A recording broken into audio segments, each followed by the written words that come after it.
Hey guys, in today's video I'm going to be talking all about Furrion appliances in the RV. Are they any good? Maybe you stumbled across some posts on social media and the way the algorithm works, and you're hearing a lot of owners complain about a particular Furrion appliance. Or maybe you're in the market for an RV and you're shopping a particular brand, and you've noticed that they have almost all exclusively Furrion appliances in the RV, and you're wondering, is this RV any good? And so my hope is that this video will be a helpful resource. So let me just start out by sharing a little bit of my background. I've been RVing now for about 10 years, and I recall my second RV. It was a 2016 Grand Design Reflection. It was a bunkhouse travel trailer. That was the first RV that I owned that had a Furrion device inside of it. It was just a basic CD, DVD player. You know, the RV industry had been using, I think, Jensen for the longest time for their electronics. And here was this new brand that I had never heard of, Furrion. So that was 2016. Fast forward to the present today, and I'm sitting in my 2024 Grand Design Imagine XLS 21 BHE. And in this RV, believe it or not, essentially every appliance, almost every electronic device is made by Furrion. I have a Furrion Range and oven right here. I've got a Furrion hood. I've got a Furrion 12-volt refrigerator. I've got a Furrion 15K air conditioner. I have a Furrion water heater, and even the solar panel and the solar controller is Furrion. And essentially what happened is Furrion got acquired by Lippert in 2021. You probably already know this, but Lippert is the largest vendor, the largest manufacturer essentially supporting the RV industry. And so when Lippert bought Furrion, they kept expanding into more and more devices, and now they pretty much make anything electronic related inside of your RV. So is that a good thing or a bad thing? If you're looking at an RV manufacturer and that RV has almost all Furrion devices in it, is that a pro or a con? Well, I figured that this RV that I'm in here today would be a great example. I've owned it for 18 months now, and it has, like I just showed you, almost all Furrion devices. And so I figure, how about I just share my experience using all these different Furrion devices, these appliances, over the last 18 months. And I'll just start right here with the Range with the oven. It's a pretty typical Range oven. It's got the blue lights, which is nothing new. But one thing that is kind of nice here is they designed it so that when you turn on the gas, it turns red so that you can see from a distance, you know, if your gas is on. So that's kind of a nice feature. The oven works great. Sometimes we use it to bake fresh cookies while we're camping. Who doesn't like that, right? I don't use the Range, the stovetop, a lot because most of the cooking I do outside on the griddle, but it does work just fine. I have read reports about folks where this glass top, this flush top, will just randomly explode and shatter. You know, it is tempered glass. And so it's never happened to me, but maybe with extreme temperature changes or, you know, vibrations on the road, that tempered glass is under a lot of pressure. And so it maybe just takes a little catalyst for that to happen. But so far, so good here on the Range. You know, the hood, nothing really to report there. It's a basic hood with an LED light. It is a little bit noisy. You can probably hear it in the background, but it works just fine. The refrigerator here is probably one of my favorite appliances from Furrion. It is a 12-volt model. It is super energy efficient. It keeps everything cold. In fact, sometimes I have to dial back the temperature to not freeze things that are along the back there. I usually keep mine right between this off-grid setting right here, but the fridge has worked flawlessly, and it's got the right number of shelves, the right spacing, storage in the door.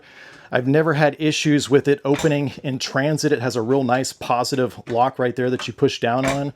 So that's worked great. The freezer keeps things nice and cold, no problem with ice cream, you know, meat and other things like that.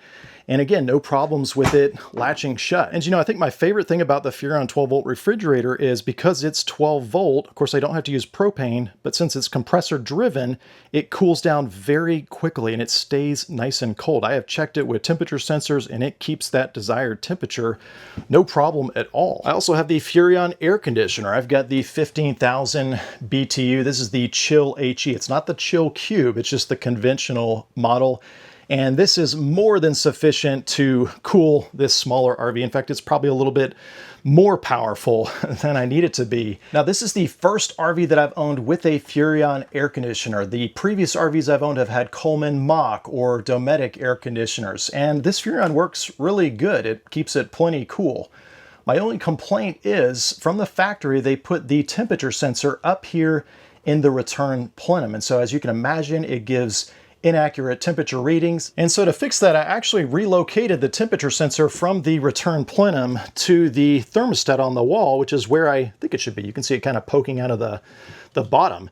And I actually published a video about a year ago showing how I ran extensive tests with the temperature and humidity being recorded here in the RV, both with the sensor up in the return plenum on fan auto versus fan on all the time. And then after I relocated the temperature sensor to the thermostat, you know, just comparing that. And basically the end result was a much more comfortable experience, especially when you factor in the humidity. So I'll put a card to that video up above and a link in the description below if you're interested. But overall, I am very pleased with this unit. In fact, I would say the foam shroud that comes with this unit from the factory is probably one of the best in the way that it separates the return air from the supply over there, you know, keeping those isolated and separate. It's just all one piece and really seamless. So I actually really like this air conditioner. And you know, after relocating the temperature sensor, the air conditioner keeps the RV nice and cool and dry and ultimately comfortable. Now headed into the bathroom, I also do have the Furrion Gas Water Heater right here. It is a tankless model, so it's only producing hot water on demand, which is actually kind of a nice feature for an RV in this price point. I think I only got one error on it when I forgot to turn on the propane one time. Of course, turning the propane on fixed that error message, but otherwise it's worked flawlessly for me. The only issue that I've noticed is, and this really applies to any instant hot water heater, tankless water heater, is there has to be a minimum flow rate in order for it to turn on essentially. And so if you're using just a small amount of water, a trickle, it's just not enough to turn on that hot water heater. And really the only time that comes into play in this RV is I do have a bidet on this toilet, and it is a hot and cold bidet where it mixes that hot and cold water to get, you know, just the right temperature, right?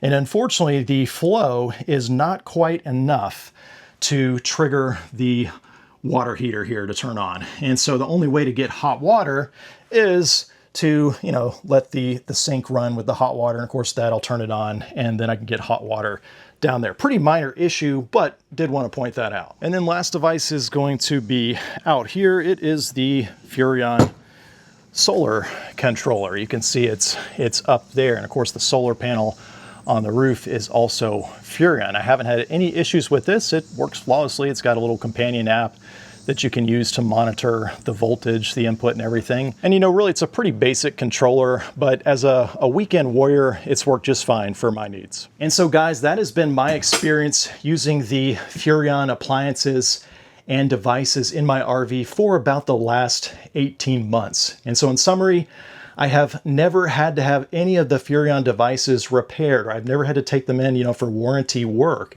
I mean, the only modification that I made was really relocating that temperature sensor from the plenum to the wall. I mean, other than that, they've all worked as expected and the way that they're designed to. And just to clarify, Lippert and Furrion, they are not sponsoring this video. In fact, I didn't even tell them I was going to publish this. This is just me sharing my experience as an RV owner here for the last 18 months in this unit. So going back to the original question, you know, are Furrion devices, are Furrion appliances any good, or are they problematic? And you know, some might say, hey, that's fine and dandy that you've had that experience yourself with Furrion, but if you look at the data, when you get into higher end travel trailers or fifth wheels or even Class A motorhomes, the data shows that there's fewer and fewer Furrion appliances and components in those higher end units. And so the bottom line question is, does that make Furrion cheap or unreliable? And that's why the higher end manufacturers, the higher end RVs,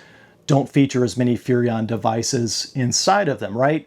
And I really don't agree with that. I think really what's going on is, especially when Furrion was acquired by Lippert, you know, they are trying to make appliances and devices for the mass RV market, for the broad market that have the greatest appeal. And so I think if you look at annual RV sales data by quantity, by units sold, you're going to find that the higher the quantity of the units sold, probably those same units feature more Furrion appliances and devices. And it's really just a simple fact of business. I mean, if you're trying to be profitable, you're going to go after the mass segment of the market, as opposed to going for, some of the higher end units that don't sell as much in terms of quantity. And so I think looking at it from that perspective explains why, when you get up into higher end RVs and manufacturers, why you don't see as many Furrion devices. I mean, those higher end manufacturers are probably looking for more full featured refrigerators and ranges and ovens, that sort of thing. And so I think that really explains it. It doesn't mean that Furrion is cheap or unreliable. It's just their units are typically more appealing to the mass RV market. And like I said, guys, I shared my experience over the last 18 months with all the different Furrion appliances in this RV to kind of give you an idea that I've had a really decent experience. And I know that big companies like Lippert especially, and Lippert owning Furrion, they take a lot of flack oftentimes, especially in social media posts and whatnot, because of all the different problems that we as owners get. But at the end of the day, I do think Furrion products are very reasonably priced, and that's why RV brands put them in their units, and they're featured to the point that they solve the problems and perform the functions that I want them to while I'm out camping. And the other thing I think we have to consider as RVers is that Lippert acquiring Furrion was really a good thing, because it gave Furrion access to Lippert's extensive, manufacturing resources, the supply chain, being able to get those products to the different RV manufacturers in a timely manner. And if you think about it, if you're an RV manufacturer and you're selecting vendors for the different appliances, your microwave, your air conditioner, things like that, even if there's a better vendor out there making a superior product, if they can't get it to your manufacturing line in time on a consistent basis, you're probably going to stay away from that particular brand or vendor, because it's going to slow your production down.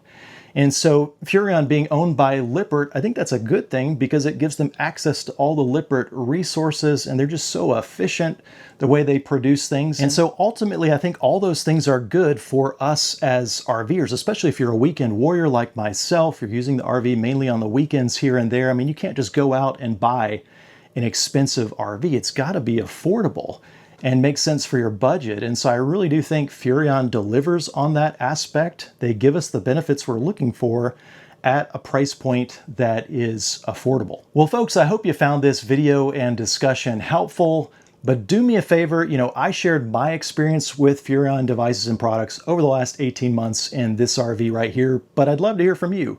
Do you have an RV with Furrion devices and appliances? What has your experience been like in that particular RV? Drop a comment below and let us know. Just remember to keep it respectful and family friendly. If you guys have any questions about the different Furrion products in my RV, drop me a question below and I'd be glad to answer them. As always, thanks for watching.